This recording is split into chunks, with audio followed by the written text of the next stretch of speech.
things that DCPS has made more difficult for us by importing content into our courses before we get a chance to personalize it is that there's a whole bunch of clutter to sift through when you're adding your own stuff, and you might add something and then you can't find it anymore because there's already so many things there.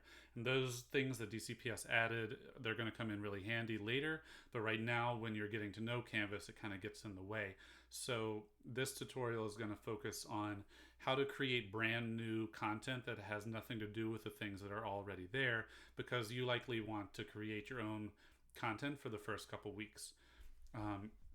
So most of you will have your home pages set up. The weekly assignments and content that you're going to publish to your students, those all exist in your modules. So let's take a look at the first module that I created. I've named my first module Week 1, Getting Started. The things that are turned green have already been published and students have already been working on these today.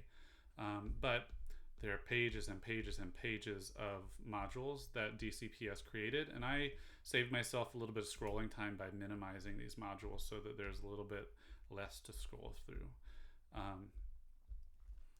And so a module is a chunk of, or a collection of content that's student facing, and it is made up of pages, assignments, and quizzes. Over on the left, you'll see that you have, and discussions as well. I didn't mean to leave discussions out. So over on your left-hand menu, you have different sections for discussions and assignments and quizzes. So those are going to be the things that you use to instruct your students and to assess how they're doing. So you can either create a new item by clicking on the plus sign that's on the title bar of your module, and then selecting whether you're going to add a quiz, a file, a page, a discussion. You can also do a text header, which is really good for organization when your module gets really long. Or if I back out of this and go back over to the left-hand menu, you can also add a new element by clicking on that element on the left and then clicking add up in the top right hand corner. So I can create an assignment from the assignments menu item, or I can create a new assignment by clicking on the plus at the top of the module I want to put it to. I prefer to create a new element by clicking on the plus on the module, because then when I create it, it goes straight to the module and I don't have to go back later and try to hunt for it and find it and add it. So I'm going to create a new discussion thread because I don't have a discussion thread for my first week yet. This is the huge list of all the things DCPS has already created for you, and I'm not going to use any of those this week. So I'm going to click on New Topic, and then I'm going to give it a name. I'm just going to call it First Week Discussion. And you click Add Item, and it adds it to your module. You can grab a hold of these 8 dots to the left to move it up and to move it down. I'll leave it at the bottom for now. And then to edit it and to add a discussion prompt, I just click on it and I click on Edit to edit it, just like I do for a page or an assignment. And here's my rich content editor. I can edit rich content using these tools up at the top, or I can click on the HTML editor to switch it to HTML if I want to embed a YouTube video or mess with something a little more complex than basic text. But because this is a discussion and all I need to do is insert some instructions, I'm going to just type some directions. Respond to the discussion question below, and then comment on 2 of your classmates' posts.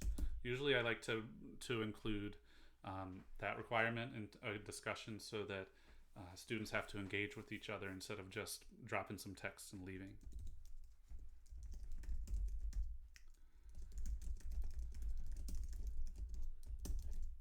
Can get them thinking positively about what's going on online, and then scroll down and click Save. And this is what students will see when they log in. The final step, as always, is to make sure that this is published so that students will actually see it and do what you've asked them to do.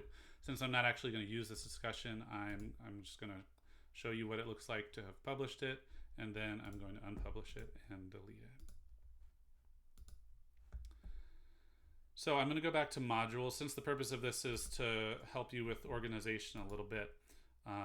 One of the things that happens when you add a new module, so let's say that I want to get started on week 2 already.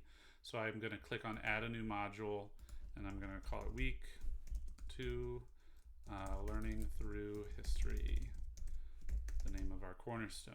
So I'm going to add that, but it's not there. Where did it go? It went to the bottom of the page. But because DCPS has so many things in there already, you have to scroll. A quick trick, you could drag this all the way to the top, but there is the option to have it go there by clicking your ellipses on the title bar for the module and then clicking Move Module. And as long as you have at the top selected, you click Move, and it moves it straight up to the top. I'm going to move it right after week 1.